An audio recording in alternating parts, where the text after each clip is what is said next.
Pernah nggak sih lo kepikiran, jutaan orang tiap hari ngerokok buat ngerasa rileks? Padahal, yang bikin mereka gelisah itu justru nikotinnya sendiri. Ironis banget. Kayak lo minum kopi biar nggak ngantuk, tapi malah makin deg-degan. Dan yang lebih aneh lagi, kebanyakan orang nggak sadar soal itu. Mereka percaya aja dari dulu kalau rokok itu nenangin, padahal tubuh mereka lagi dikerjain pelan-pelan. Tapi ya udah, kali ini gue nggak mau bahas soal itu. Gue mau ngajak lo ngeliat sesuatu yang lebih jarang disadari. Sesuatu yang mungkin lagi lo pegang sekarang, atau bahkan ada di asbak dekat lo, tapi nggak pernah bener-bener lo perhatiin.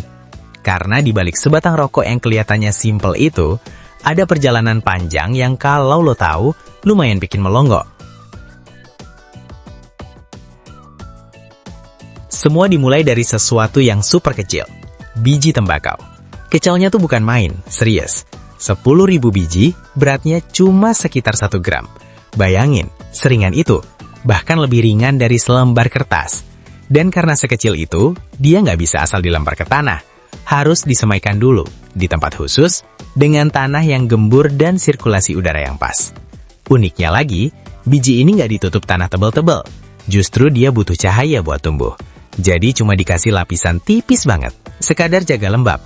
Dalam waktu 5-10 hari, mulai muncul tunas kecil warna hijau. Kecil banget, hampir nggak kelihatan kalau lo nggak fokus. Tapi dari situlah semuanya dimulai. Dari sesuatu yang nyaris nggak ada, jadi awal dari industri raksasa. Sekitar 6 minggu kemudian, bibit ini udah cukup kuat buat dipindahin ke lahan terbuka. Dulu sih semuanya manual, petani harus jongkok satu-satu, nanam pakai tangan, capek banget kebayang. Sekarang, udah beda level. Ada mesin tanam canggih yang kerjanya kayak petani versi upgrade. Dia ngangkat bibit, muter biar posisinya pas, terus nanam dengan kedalaman dan jarak yang super presisi. Bahkan, ada sensor yang terus ngecek kondisi tanah, lembab atau enggak, miring atau enggak, semuanya disesuaikan otomatis. Jadi tiap tanaman dapat perlakuan yang hampir sempurna. Bisa dibilang, lebih teliti dari manusia. Pas tanaman mulai gede dan daunnya makin lebar, sistem irigasi tetes mulai jalan. Ini bukan sekedar nyiram air ya, ini sistem pintar. Air sama nutrisi dikirim langsung ke akar lewat selang kecil di tiap barisan tanaman. Jadi nggak ada yang kebuang sia-sia. Bahkan, komposisi nutrisinya beda-beda, tergantung fase tumbuhnya. Awal beda, tengah beda lagi. Kayak meal plan, tapi versi tanaman dan jauh lebih konsisten. Hasilnya, daunnya tumbuh lebih cepat, lebih tebal, warnanya hijau pekat. Dan itu penting banget, karena kualitas daun bakal nentuin hasil akhirnya nanti. Nah, pas tanaman mulai berbunga, biasanya sekitar pertengahan tahun, muncul bunga kecil warna ungu di ujungnya. Kelihatannya cantik sih, tapi justru harus dipotong. Kenapa? Karena bunga itu ngambil energi dari tanaman. Kalau dibiarkan, daun jadi kurang maksimal. Jadi solusinya simple. Bunganya dipangkas biar semua energi fokus ke daun. Di kebun kecil masih pakai tangan, tapi di perkebunan besar, mesin jalan sekali lewat langsung beres. Cepat, rapi, dan presisi. Beberapa minggu setelah itu, daun mencapai kondisi terbaiknya. Tebal, padat, penuh senyawa. Inilah momen panen.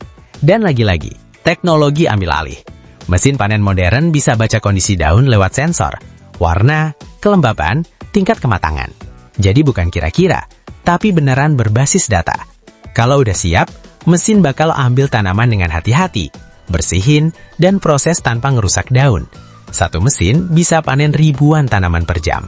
Gila sih skalanya. Daun yang baru dipanen, ini belum bisa langsung dipakai.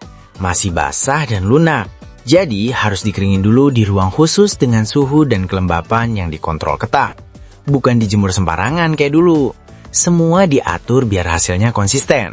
Setelah kering, masuk ke tahap yang cukup brutal. Pemotongan. Mesin dengan puluhan bilah super tajam muter ribuan kali per menit. Ngecaca daun jadi serat super halus. Tipisnya bahkan kurang dari 1 mm. Dan ukuran ini penting banget. Ngaruh ke cara rokok terbakar, rasa, dan sensasi waktu dihisap. Setelah itu, berbagai jenis tembakau dicampur. Ini kayak racikan rahasia. Ada yang ringan, ada yang kuat, ada yang punya aroma khas. Semua dicampur dengan komposisi yang dijaga ketat banget. Makanya, rasa rokok dari satu merek bisa tetap sama mau lo beli di kota manapun. Bukan kebetulan, ini hasil eksperimen dan konsistensi bertahun-tahun. Masuk ke tahap berikutnya, tembakau digulung pakai kertas rokok dari gulungan panjang banget, bisa sampai kilometeran. Mesin bakal ngebentuk, ngerapetin, lalu motong dengan kecepatan tinggi. Hasilnya, puluhan ribu batang rokok tiap menit. Seragam semua, ukuran sama, berat sama, gak ada yang melenceng. Setelah itu ditambahin filter, lengkap dengan lubang mikro buat ngatur aliran udara biar hisapannya terasa pas. Terakhir, masuk ke proses pengemasan. Dan ini juga gak kalah cepat. Satu mesin bisa bikin ratusan bungkus per menit. Bayangin, dalam 1 detik aja bisa jadi beberapa bungkus. Rokok dibungkus aluminium foil biar aromanya tetap terjaga. Lalu dimasukin ke kotak yang udah kita kenal. Setiap bungkus dikasih kode buat pelacakan dan dicek lagi pakai sensor biar nggak ada cacat yang lolos. Jadi, ya dibalik sesuatu yang kelihatannya sepele, ternyata ada proses panjang, teknologi canggih, dan sistem yang super rapi. Dari biji kecil yang hampir nggak kelihatan, sampai jadi produk yang ada di tangan jutaan orang. Kadang kita nganggap hal-hal kayak gini biasa aja. Padahal kalau dipikir-pikir, luar biasa juga. Dan mungkin dari situ kita jadi sadar bahwa banyak hal di sekitar kita yang sebenarnya jauh lebih kompleks dari yang kita kira.